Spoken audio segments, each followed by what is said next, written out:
হয়েছে? এত ডাল কেন? কোনো প্রবলেম হয়েছে নাকি? কিছু হয়নি, শুধু এমনি। কই না তো, দেখে মনে হচ্ছে নিশ্চয়ই কোনো প্রবলেমে আছিস। যাই হোক, আমাকে বল তো একবার কি সমস্যা হয়েছে। সেটা যদি একবার বলিস তাহলে হয়তো সমাধান দিতে পারবো। বল না বাবা, কি হয়েছে? কিছু হয়নি আমার। তোর কি কোনো টাকার দরকার নাকি? ওসব নয়, বাদ দাও না। তাহলে কি? আমি স্নান করছিলাম, সেই সময় একজন আমার ভিডিও করে নিয়েছে। সত্যি? হুম, কে কে করেছে এরকম? সকালে উঠতেই আমার ফোনে আমি দেখতে পেলাম। ওখানে একটা ভিডিও এসেছিল যে আমি স্নান করছি। আমি তো কিছুই বুঝতে পারছিলাম না যে আমি কি করব।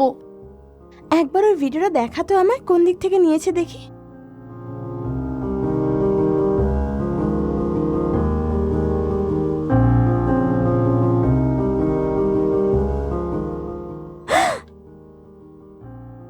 তোর কি মনে হয় কে করেছে এরকম কাজ? ভিডিও দেখে মনে হচ্ছে এটা আমাদের বাথরুমে নেওয়া।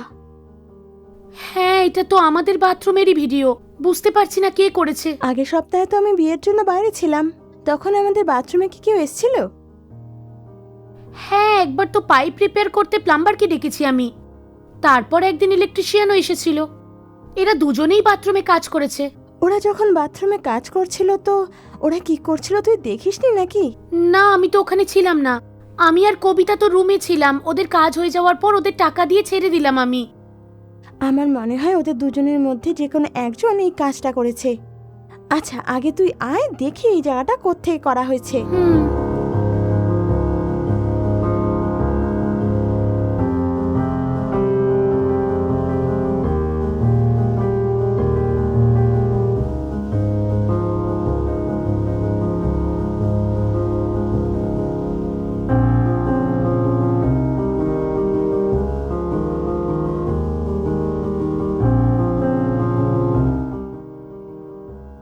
এটা কি তোমার হাতে? এই দেখ, এই বাথরুম শেলফে একটা পেন আছে আর এখানে একটা ক্যামেরাও। এটা হয়তো সেই ক্যামেরা পেন। আচ্ছা ঠিক আছে, বাইরে আয় চ। হুম।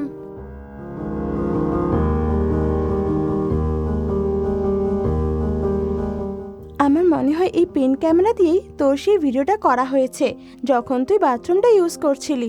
দেখে তো তাই মনে হচ্ছে। আমার মনে হচ্ছে এইসব কবিতাই করেছে। কি যাতা বলছিস? আমার আর কবিতার একটা বিষয়ে ঝগড়া হয়ে গিয়েছিল, তো ও আমায় বলেছিল ও বদলা নিয়ে ছাড়বে। হতে পারে হয়তো ওই করেছে। তাই বলে এসব করবে? হতেই পারে। আচ্ছা তাহলে আমরা একটা কাজ করি, এই তিনজনের এগেনস্টে এখনই গিয়ে পুলিশ কমপ্লেন করি, দেখবো তারপর কি হয়। হ্যাঁ, ঠিক আছে। ঠিক আছে, চ এখনই যাই।